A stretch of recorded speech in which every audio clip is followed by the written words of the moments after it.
win number 3 in 2007. Pick. 20 years of trying, 20 years of frustration. Dale Earnhardt will come to the caution flag to win the Daytona 500. 3 and 4, make room. Richard Petty and Dale Earnhardt. There's another 7-time champ. Jimmy Johnson wins his 7th NASCAR Sprint Cup championship. Welcome back to the Slide Job Podcast. I'm your host, Colton Smith, or Left Turn Central, here joined by co-host Brandon Bull Davis and co-host Ben Miller. We have a lot of fun things to talk about this week, some smaller stuff. Justin Haley will not be returning to Spire. Who's going to fill in that role? We have announcements with Colleague and their first Ram truck being sold or taken away, 1 of 5. And then we also have a big kind of bombshell, not confirmed, but pretty much confirmed on the Dirty Mo Media, on the Door Bumper Clear podcast. So Mike Ford once again dropping some nuggets for us to talk about on the show today, again about the playoffs. I thought we were done about the new playoff system, but a lot of stuff to talk about in today's episode, so be sure to stick around for all of that. But first, how are we doing? Starting with Ben.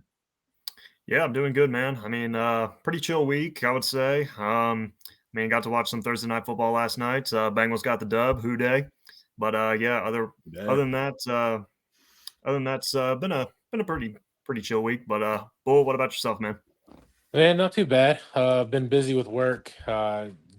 Stuff's going absolutely crazy right now. So just doing work, trying to hang out with the family a little bit and watch football and NASCAR. How about you, Colton? Doing all right. Been doing some work around the house and whatnot, but pretty chill week, just like Ben said. So all the Bengals get a win. Now, Josh was very much in my comments trying to say, hey, hear me out. We look at this schedule. This is the schedule we got.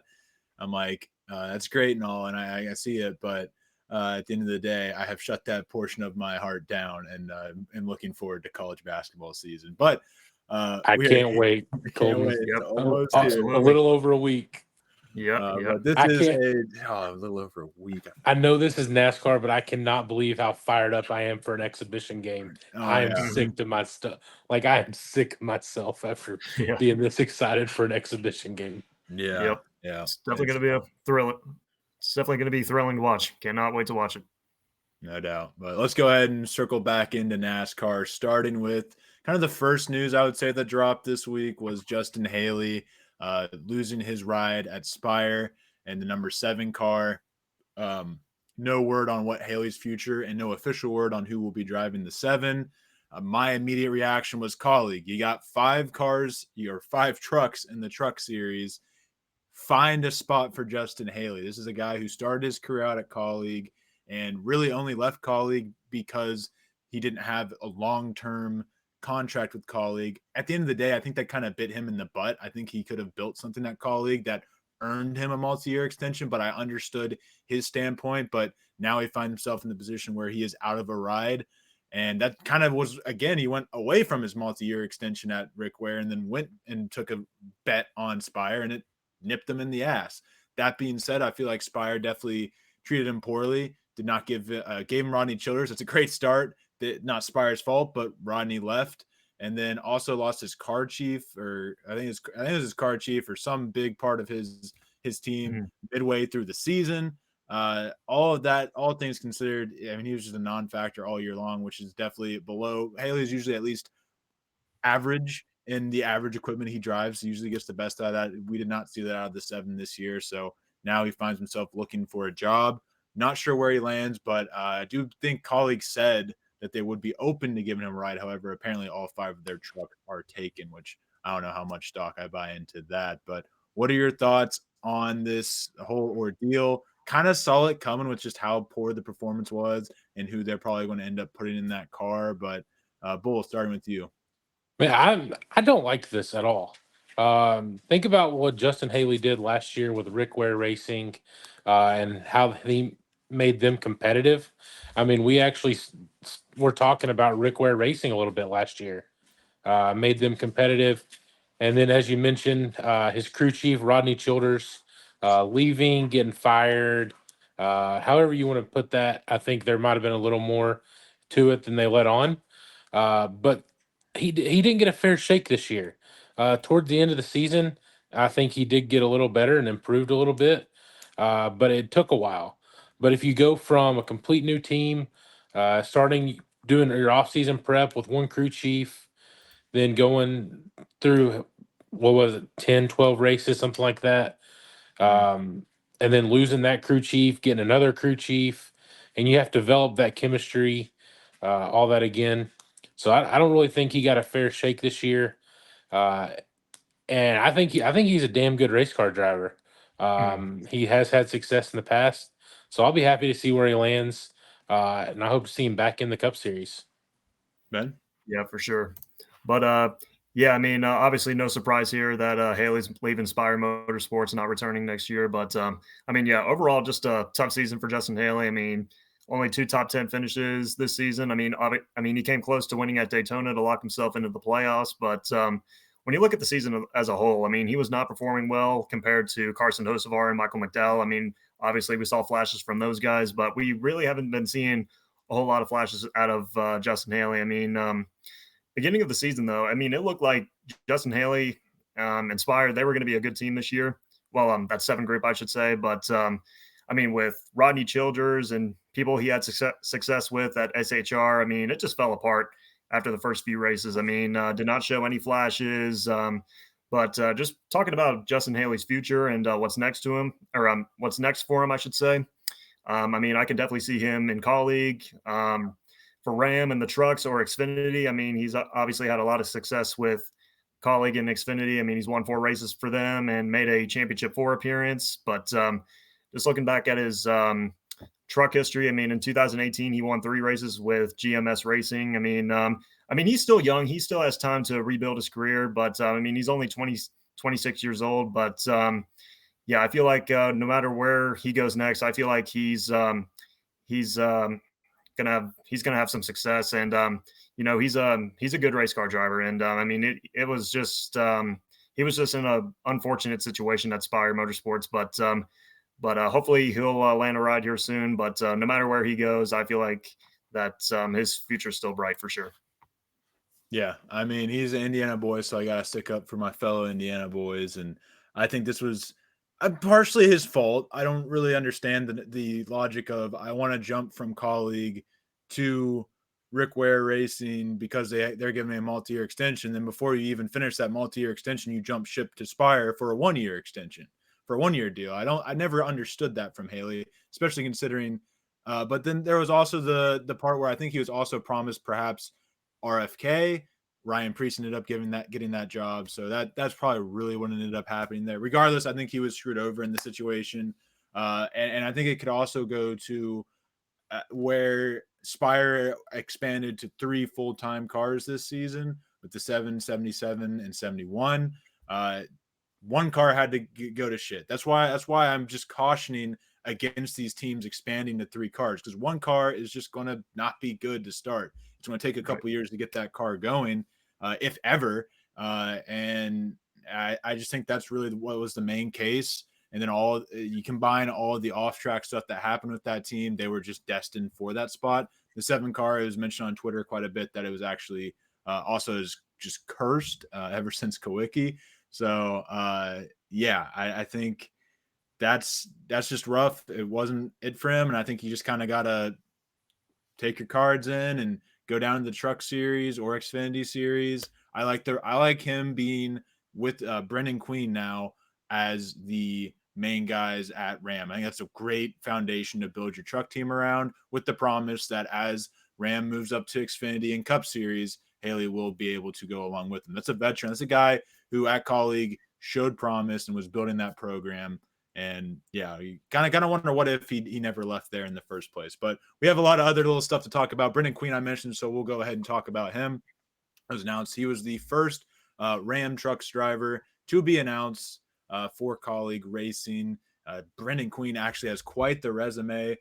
He's kind of burst on the scene. I wouldn't say a resume per se, but 8 wins this season in the ARCA Series. That was enough to win the series, believe it or not. 17 top fives and 17 top tens with an average finish of 4.8. I think it's safe to say he is ready for the Truck Series. So I'll go ahead and just throw it out to you guys. Ben, you first. What are your thoughts on this signing? Because I love it. Yeah, I mean, I absolutely love it too. I mean, obviously, no surprise here. I mean, like you said, Colton, I mean, he had a great season in ARCA with 8 wins, 17 top 5 finishes, obviously winning the 2025 ARCA Series championship. But yeah, I mean, he's produced really well at a variety of tracks in his first season in ARCA. I mean, coming up, Brendan Butterbean Queen, he was a short track guy in car tours. And he produced really well at Daytona, Kansas, Michigan, Iowa, and a few other short tracks on the circuit in ARCA. And he was one of those drivers that I knew would land a deal with Ram and Colleague. I mean, obviously, I had a feeling he was going to be the first one to be announced that he was going to take over one of those rides. I mean, he has the talent, he has a great personality, and he will compete for wins and championships in years to come. But yeah, definitely looking forward to seeing what Brendan Butterbean Queen can do in the Truck Series, though, because this guy, he knows how to produce on the track, and I feel like he's going to do some really good things for Ram and Colleague, and yeah, really looking forward to watching him go out there and compete. So it's definitely going to be fun. It's obviously well deserved for Brendan Butterbean Queen. Bull? I love this signing for Ram. This is the top young hot prospect that you need when you're starting a new team. And mark it down. He's getting a win next year, and we are going to Waffle House to celebrate. After every win, he goes to Waffle House. Yeah. It's a man to my heart. Gotta rep Waffle House. Goes to Waffle House to celebrate his wins. It's the young prospect. It's the big name. I love this signing, and to me, it shows that Ram is here to compete in the first year. So I'm happy to see this signing, and happy for him, and can't wait to see how it shows next year. Yeah, really curious to see how the rest of that roster fills out. If it apparently they have them all signed, how soon will we hear about it? Could be really any week now. But let's go ahead and keep moving along here. We'll go with Ty Dillon's spotter being fired after Las Vegas. That's a hot topic. I'm going to just go ahead and hear what you guys have to say because I do have an opinion on it, but I want to hear what you say first. Let's go back to Bull. So I'm going to start this one off. Scrolling through Twitter, saw a video from Chris Rice talking about how it was not the 10 car's fault, basically giving them no blame. Scroll down just a little bit further. 4 tweets later, the spotter of the 10 car was fired at Talladega. He got all the way to Talladega and then was informed he was fired. That's one way to run a business. That's I mean, how are you going to go from no, it's not his fault at all, it's not the 10 car's fault at all, to firing the guy at the racetrack? I completely disagree with this firing. People make mistakes. According to him, Jeff Gluck and put out a story, and he said he told the 24 car that he was pitting. Yes, the 10 car may have been a little high, but if you go back and watch, there was other cars pitting from the second lane because of how tricky and slick that pit road was. So it wasn't just the 10 car. And through the radio communication, Byron spotter said that he was in the second, third lane, but the spotter thought that he was giving Byron the bottom to pit. So a little bit of miscommunication. But to me, this is insane. You go from interviewing on Sirius saying that it was not the 10 car's fault to the guy getting fired at the racetrack and having to take an Uber to the airport to get a flight home. Yeah, that's definitely unfortunate though. I mean, yeah, I just don't get it. I mean, Chris Rice goes on Sirius XM NASCAR radio and says, yeah, it's not the 10 car's fault, and all of a sudden the spotter loses his job. Like, I just don't really understand that. I mean, we all make mistakes though, but I mean, it's definitely unfortunate, but yeah, it's just a crazy situation what happened in Las Vegas. I mean, it's definitely unfortunate for Ty Dillon's spotter, and everybody involved. But yeah, it's just definitely unfortunate. I get it. You see this car? What model of car is this? Is that Chase Elliott? Yeah. Chevy. What? Yeah, there you go. That's why he got fired. You could also even go further. Who makes the engines in this car? Hendrick. Bingo. One of the two, or both, likely both, was not happy with what happened the other day. They have a car competing for a championship. And guess what? Some nobody, some Papa's boy, just absolutely not ruined, but made it a lot harder for that car to make it to the next round in that championship. They don't like that. They don't care about human error or whatever. They don't care about your feelings. You ruined whatever motive they have to win a championship, whether it be money or whatever. You ruined that. So bye-bye. And that's what happened. We've seen it time and time again. Basically ended the prime of Ross Chastain's career. Hendrick Motorsports did. So that's just how it is, the behind the scenes stuff. I didn't know the Bowman button worked on Ty Dillon too. Yeah. They got buttons for everybody. Don't worry. Yep. They got buttons for Chase. They got buttons for everybody there. They had buttons for the 88 back in the day. Plenty of buttons that ended his championship winning chances. Yeah, so that's how I feel about it. This is Chevy. Chevy does not care about your feelings as much as I love the brand. They want championships. And they, as I get a call, that might have been coming through. But yeah, that's that. Let's go ahead and move along to what's the next one? I got the list on my phone here. Jim Pullman will be the crew chief of Kyle Busch next year in the 8 car.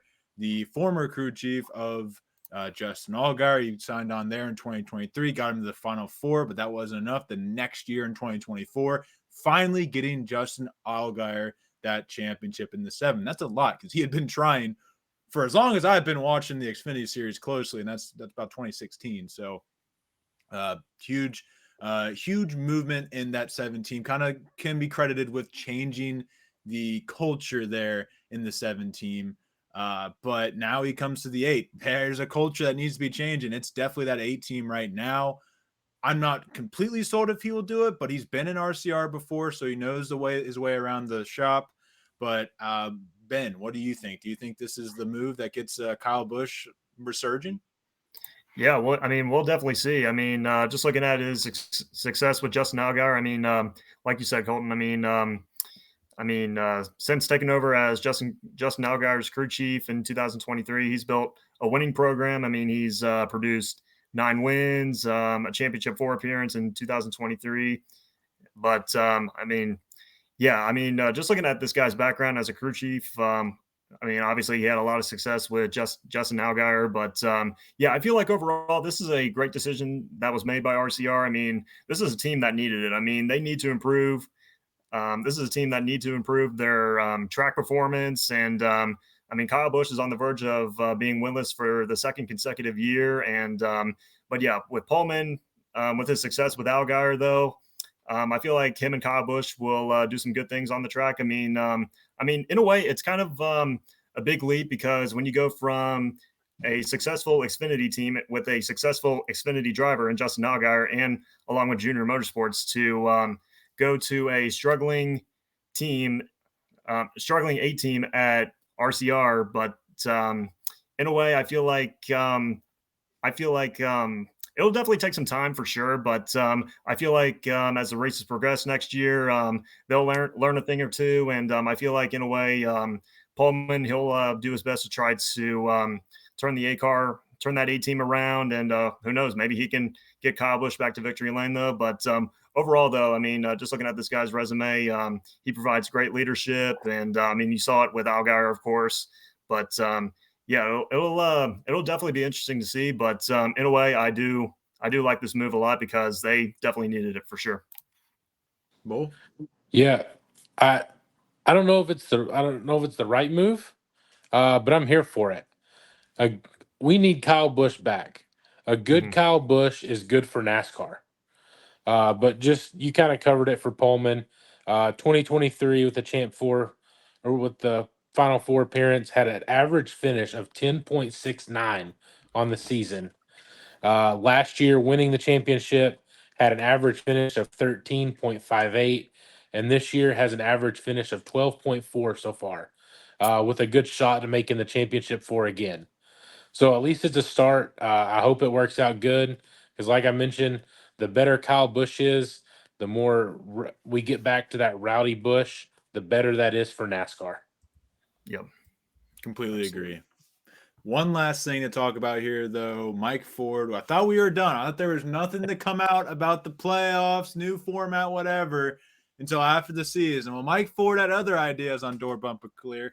I did not listen to the full podcast, but I saw a clip that caught my eye. Bull, I know you listened to the full podcast, so you can talk a little more about that. But what caught my eye was the theory being thrown around of, well, if you have a 32 race schedule and 4 race championship, and then it just sets back to 4. You only have a 1 in 4 chance of winning the championship, even though you had a good full season. And that's not verbatim what was said. Go watch the podcast here verbatim, but that's essentially what was said. And he said, "Well, that's exactly what's going to." Or he didn't say that's exactly what's happening. That's probably what's going to happen. And everyone's like, "Wait a minute, that hasn't been confirmed yet." So now, take it all with a grain of salt. Nothing's confirmed. It could be a soft launch, as some people, I know Bull at least, was theorizing. But it does seem kind of logical, and I'm okay with it. I will admit I had a kind of a longer postseason in mind, but I'll take what I can get. I'll take this over the playoffs for sure. And essentially 32 races, and then reseeding with 4 cars, I would assume, battling it out for the championship. What do you think about that, starting with Bull? So I did watch the whole podcast. The whole show was actually very funny. After you finish this one, you should probably I recommend you go watch that. But you pretty much covered it. It was 32 races, 4 cars, 4 races. Um, I I don't know if I like it or not. I'm kind of like you. I want a longer. I kind of want to go back to the 10, like the chase. I mean that would be, do a regular season, do the full points, and then do 10 cars, 10 races, or how many ever cars you want. If you don't want 10, do 8 cars for 10 races. Because just like we saw Las Vegas, we just talked about it. The Byron wreck, not even in his control. Mhm. That happens. Go back a couple years ago, Christopher Bell at Phoenix in the Champ 4 blows a brake rotor. You have one race to determine your champion. I don't like that. I would like to see a few more cars though, maybe a few more races. For But sure. kind of like you said, I wonder if this was just a, hey, go on here and say this, get people talking about it, and see what the interest is. That's kind of my thought. What I think. I think it was kind of a, like you said, a kind of a soft launch. See what the fans think. See if we're going to get buy-in. That's just my theory. Yeah. Because it also is, sorry to cut you off, but it's also a very specific scenario for, I don't know which spotter was the one that said it, but for that spotter to bring up and then happen to be exactly the format that they are planning on putting into place, right? Like, that just seems like a really odd coincidence, especially considering this was not a format that I think at all was really discussed seriously throughout Twitter. So I They think it's a very odd circumstance to be completely true. they also mentioned a couple other formats, a couple other options. Even went so far as saying, mentioning how we have the college football playoff committee, having a committee for NASCAR to pick, and your wins mean more than your losses. If you have a great I don't know win, about that one. i- if you have a great win, that's going to mean more than, say, for instance, the Byron wrecking into the 10 car. Yeah.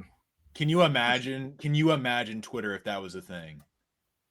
It would Can- somehow, that would probably end up being worse than the playoffs. I'll be honest. We're going to have Mhm. selection Sunday for NASCAR. Can you imagine that? But Ben, so- what are your thoughts on all this? Yeah. So, yeah, I mean, I'm not mad about the idea to have a 32 race regular season along with 4 race playoff. I mean, I feel like in a way, this is going to create a great opportunity to risk one of the bad race endings of a dominant driver season. I feel like that'll be important. I mean, I feel like this is going to be this allows for more consistency. It will provide a larger sample size to determine the champion, which I think is fair. And we need more consistency in matter in NASCAR. So, I mean, compared to IndyCar and F1, but yeah, I feel like this will reward the most deserving champion if they're more more consistent. Excuse me, but I'm not mad about this at all. But it'll be interesting to see what NASCAR does during the off seasons. But I definitely like this for sure as a fan.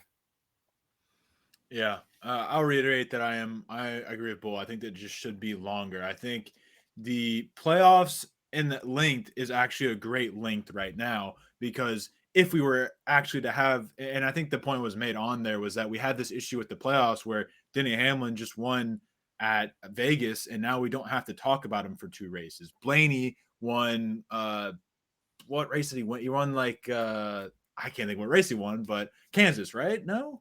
Or no, he won at Loudon.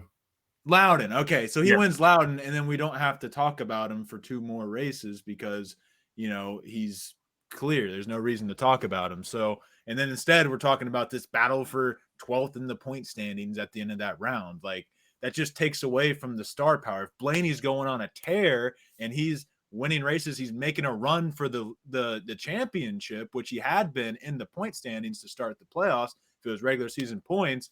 That's a storyline, not this battle for 12th place in the point standings that's in like 15th and 20th place in the race. So, and I think that is eliminated with the 4-race round, but I do think you still need storylines, because that then eliminates like, what are they going to start? You're going to have the regular season champion have a 50-point head start? Is it going to be 25? Is like, how is that all going to work? Because is it a clean slate and you just have 1 out of 4 chance of winning it, really? I don't know, but I think if you want to start it pretty much clean slate, you got to have 10 races to play it out. So at least there is a mini season within the season, but you make it small enough and exclusive enough that the regular season still matters for you to be able to get into that. So I agree with the sentiment. Probably more than 4 drivers. I would say 8's a pretty good number. 10 is a fine number with me. Probably no higher than that. But go 10 races, 10 drivers, and just, bring back the chase. There was nothing wrong with that. I think maybe one of the best championship battles in the history of our sport happened during that, and that's Carl Edwards and Tony Stewart. No bias there whatsoever, but I made a video about it if you want to be reminded about how glorious that season was, and that was in the chase. So I don't see any reason why we should go away with it. We have not had a championship battle that talked about, that memorable, since the playoffs came and stated. Can you please tell me when there was a championship race outside of maybe Ryan Newman almost damn near getting a championship in the first year, when there was a championship battle so memorable, so close that we were just on the edge of our seats? I don't think it's happened since the playoffs, and somebody please correct me. I think you're right about that. There's only not really any championship 4 moments that I remember. And it's supposed to be the Game 7. That's supposed to be the walk-off race. What's the walk-off half the time? Your pit crew was slower than the other pit crew. Not trying to hate on the pit crew, but that shouldn't be what your season comes down to solely, because the pit crew on the 22 that one year had an issue. I know MTJ had a year where they put the wrong tire on or something like that. Like, it should not come down to that solely. No. It should be a combined effort. The moments that I remember from the playoff are the Charlotte Roval race and Martinsville. Those are the races that I remember since we started the playoffs. Correct. But you mentioned Blaney winning at Loudon. Then I don't know if you remember, the very next week he wrecked in practice, and it wasn't even a story because he had already locked himself into advance. Why would he care? Why should he care about it? Like, supposedly the playoffs makes every race in the playoffs matter. Not if you win. Not if you're doing well. Yeah, It really comes down to these last races. I will admit these last 2 races are very important, but not for Denny Hamlin. He won. He gets to sit around and do nothing. He can just drive in the back all day Talladega. He can just start and park it for all he cares. I don't know if he can exactly. actually do that, but like realistically, it just really doesn't give that emphasis on every race as you think, and it doesn't allow it takes away from the star power. And I made that whole spiel about the torch, but man, hopefully we don't get any more nuggets because I just keep on yapping about this playoff system and how we are 30 minutes in. We still got to talk about the Talladega race coming up and fly the flag. So, is there any last thoughts either one of you have on this new rumored playoff system of the week before we move on? I think we pretty much covered it. Yep. All right. Yep. Good. Man, that went by fast. I literally looked at it before I started talking. It's like 25 minutes. Now we're at 30. But let's go ahead and get into our fly the flag. Ben, I know you prepared some good questions for us or statements, so you go right ahead and fire them off. All right. So our first question this week, gentlemen. Daniel Suarez will drive for Spire in 2026. Colton, what do you got? There hasn't really there's been talk about it, but there hasn't really been confirmation. But I'm honestly going to go green flag because who else are they putting in the 7 car really? I don't see anybody unless they magically pull Corey Heim out of their ass, which I don't think is going to happen. So I don't think there's really anybody in the Xfinity series that I would say bring him up other than Connor Zilic, who already has a ride with Trackhouse. So yeah, go ahead and just put Daniel Suarez in there. Hopefully Daniel Suarez breaks the 7 curse and figures it out, but I don't know if I really have the confidence in him to do that. But yeah, green flag. All right. Bull, what do you got? I'm going to go green flag kind of for the same reasons Colton did. I don't know who else is going to drive that car. I don't think he deserves it, to be honest. I'm not a big Suarez fan, but I don't know who else they're going to put in that car. So I'm going to have to go green flag. Yeah, I'm going green flag as well. I mean, you guys pretty much covered it. I don't know who else they're going to put in that car, but I mean, when you look at Suarez's background, I mean, he's obviously a veteran in the sport. He has two wins in the Cup Series, and I don't really see anybody from Xfinity other than Connor Zilic on who could possibly replace him. But we know Connor Zilic is already on his way to Trackhouse. But yeah, I definitely see Suarez taking over the number 7 after Justin Haley. But can I just make a quick point? I wanted to fact check this, and I was pretty much right. Yeah, Daniel Suarez does have a lot more top 10s and one more top 5 than Justin Haley. However, he has an average finish of 21st. Mm-hmm. Justin Haley this season has an average finish of 22nd. In Spire equipment, we think he's so terrible, but Suarez is only one position better, and he's in Trackhouse Racing, which I would think is at least a step or 2 ahead of Spire. I question I think they both are on Spire's actually got the Hendrick stuff, but running on the RCR equipment. But yeah, I mean, we want to say how bad Haley is, but really when it comes down to it, he's finishing just one position worse on average a race than Daniel Suarez. So it was he really did we really need to kick out Justin Haley just to bring in Daniel Suarez? Good point.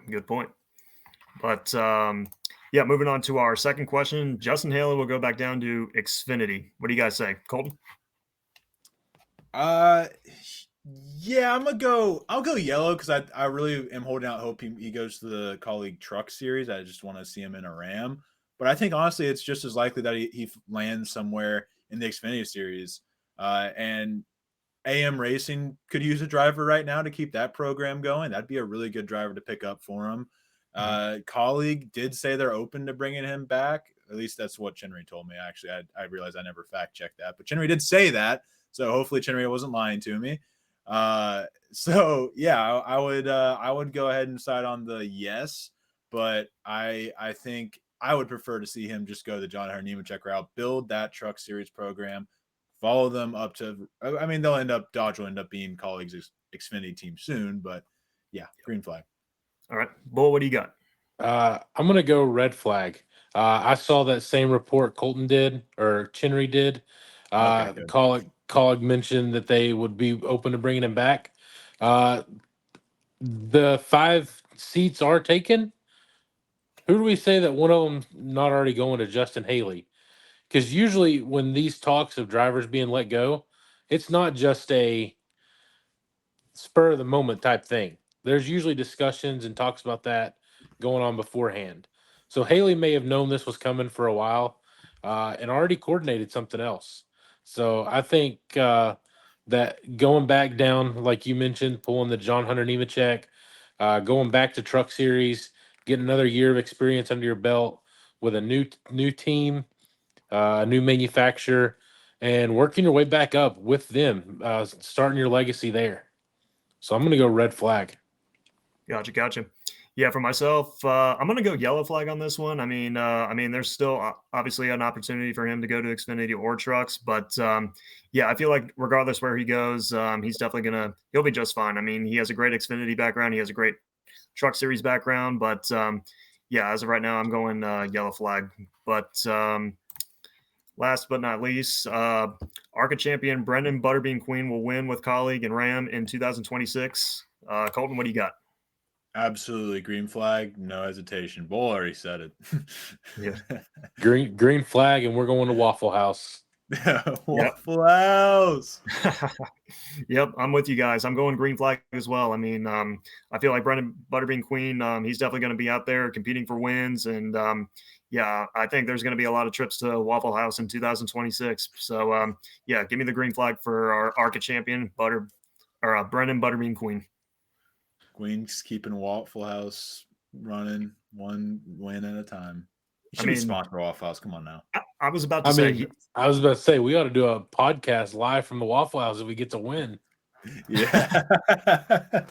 that would be something. Yes. Yep.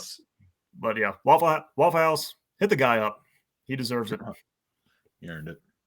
Yep. Is that the fly the flag for this week, or you got another? Yeah. There was only 3 this week. All right, gotcha.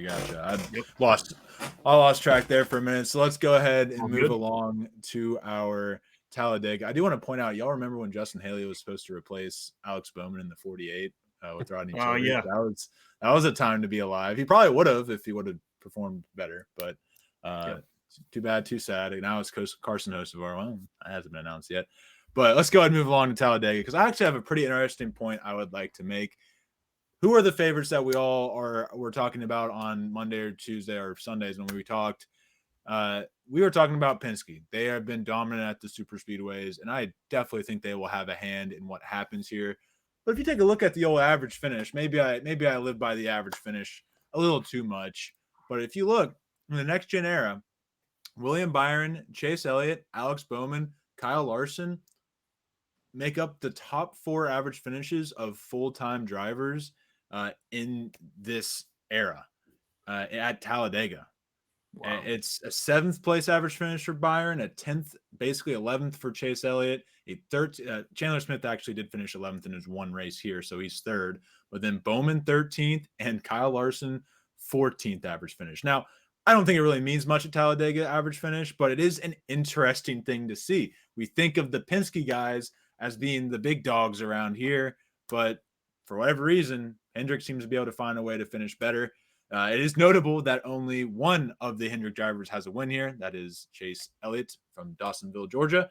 But still, regardless, they are able to finish well. And that's exactly what Kyle Larson, all he is asking for. Chase Elliott and William Byron, however, might want to add one to the win column here. To take a look at the current playoff standings, Denny Hamlin, we mentioned earlier, is locked in with his win at Las Vegas. Kyle Larson has a nice 35-point cushion on the cut line. So if he can just do his thing and finish 13th like he averages, he'll be fine. Christopher Bell, he's got a 20-point gap to the cut line, and then Chase Briscoe a 15-point gap to the cut line. Far from safe with Talladega looming. William Byron is the driver on the other side of the cut line, just 15 points behind. If he runs really well, wins stages, he can easily find himself back in the top 4, but he'd like to just get a win and seal his ticket. Chase Elliott, 23 behind. Joey Logano, 24 points behind. And Ryan Blaney, 31 points behind. He's the one getting a lot of the talks. He's got I believe he's the odds favorite, tied with William Byron. And he's won here in the fall twice. He's always great at the super speedways. Penske always brings a fast car. So a lot of the fingers are pointed to Ryan Blaney, if I can get it in frame, are pointed to Ryan Blaney to win this race. Actually, to Ryan Blaney, I should point to him. I got these out, so now I just want to make a point to them being in the background of me now. But Yeah, I like that. I have it, but I think I am going to go in a different direction with my winner pick. I'll save that for later. But I think my main point here is don't sleep on Hendrick Motorsports, but Penske will be a force to reckon with, of course, as well. Yep. Ben? Yeah, so a couple drivers to that I'm definitely keeping an eye on. Starting off with Team Penske, we'll talk about Ryan Blaney. I mean, like you said, Team Penske is going to be they're going to be the ones to beat. I mean, just looking at Ryan Blaney though, he has 3 wins at Talladega. I mean, but recently though, he hasn't had good results at Talladega as of late. But regardless of all that, he's always strong at the super speedways. I mean, obviously, he was our winner at Daytona at the end of the regular season. But yeah, I definitely, after last week's race in Las Vegas when he blew that left front tire, finishing in dead last, I expect him to be motivated for this weekend. I mean, this is a place that he absolutely loves. Like I said, 3 wins. I expect him to be a factor. I expect him to be up front, getting some stage points, and try to be a factor to win late. And but yeah, like I said, he's going to be motivated after last week's race in Las Vegas. And just moving on to his Penske teammate Joey Logano. Excuse me. He has another driver who has 3 wins at Talladega, another strong super speedway racer. He's always up front, leading laps consistently. But I mean, yeah, overall, Team Penske, they're always the ones to beat at these super speedways. And Talladega has not been kind to Joey Logano in the next gen. I mean, obviously he runs up front, he brings fast cars, he's leading laps, but hasn't been really getting the results. But yeah, just but yeah, regardless, I definitely expect him to be a factor on Sunday. And then another driver to point out, William Byron. So he has 3 top 5s and 5 top 10s in the last 7 Talladega races. I mean, he's been really strong at super speedways. I mean, he showed great speed all year, obviously winning the Daytona 500. But yeah, Talladega, I mean, he's put himself in great positions to win. I mean, I feel like going into this weekend, that 24 group, they're going to continue the momentum. And but yeah, I think this is another driver that's also going to be motivated after what happened with Ty Dillon in Las Vegas, because if that wreck didn't happen, I mean, Byron, he was either going to get a good finish, or who knows, he was possibly going to win in Vegas. But yeah, I feel like those are my 3 drivers that I'm definitely keeping an eye on. And like you said, Colton, I mean, you definitely can't sleep on Hendrick Motorsports. I feel like those Hendrick cars are definitely going to be factors this weekend. But yeah, I'm definitely keeping an eye on Logano, Blaney, and Byron. One thing I want to bring up, Colton, you mentioned the 4 finishes for Hendrick. How my thought, first thing that popped in my head is how many of those finishes are because they're running middle to the back of the pack, and the big one happens, which is where all the Fords are running. The Fords run well, but how many times has Brad Keselowski took out the whole field? If not Brad, it's Ricky. Yeah, exactly. Brad Keselowski or Joey throws a late block. It's one of those 3. So that's the first just interesting thought that I had. Fords may run well, but they don't finish well. Chevys stick together. Just basically, the name of the game Sunday is going to be stay out of trouble. Mm-hmm. Whoever can stay out of trouble will last the longest. Is gonna move on. Is gonna have a good points day. Because I will guarantee at least 2 of those drivers that are currently in the playoffs of the final 8 is going to be in a wreck. Whether it's something of their own doing or they're just an innocent bystander and caught up in the big one. So that's what I'm more looking into is how many of the playoff drivers actually finish the race. I mean, yeah, that's the key. That's what we're doing it for, right? To finish the race. Doesn't happen very often. While we're doing all these new formats and stuff, we should really look into what Tony Stewart suggested all those years ago at Talladega. If we have enough people finish, I think that'd be a good idea. That is the best post-race interview I have ever heard in my life. Yeah. Oh, the greatest. What makes it so much better is that he's an owner, and that that's just the owner driver frustration coming out And then all into one. and at the end, he just goes, "Thanks." Like immediately calm down I and don't know what's better, you know, that one, or the Joey Logano Auto Club one. I think that one holds a special heart because it's against Joey Logano. Yeah. Because he also goes, "Thank you" at the end. uh, but yeah, I mean, it's Talladega. It's really hard to really tell who's going to come in and win the race. It all comes down. You don't know until the final corner, right? At least bring it down to 2 or 3 drivers, and until you cross the line, you really don't know. So I can't really give much more insight onto how I think this will go. I think you'll see some strategies played for sure in trying to get some stage points. You'll see some drivers play it safe, some drivers play it. That's a very generic way to say it, but some will play it safe, some will be aggressive, and we'll all kumbaya at the end after some figure eights in the infield. But what that being said, what were you going to say? one more thing that I'm interested in. I don't know if you remember a couple years ago, Toyota took a completely different strategy. It was the year Tyler Reddick won. 2 years ago, I think it was. Uh, Took a completely different strategy. They all pit, and they were running full throttle. Their plan was to run the other teams out of gas, and then I they do all remember took that. themselves out. Mhm. So I wonder if which is going to be the team that tries to take a different strategy, Mhm. goes bold, takes a different strategy to try to change the race. Absolutely. It can Yeah, be definitely. a benefit and work in your favor.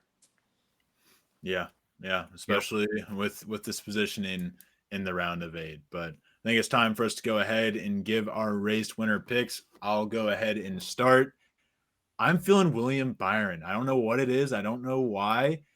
Maybe it's because he has the best average finish here. That's not why.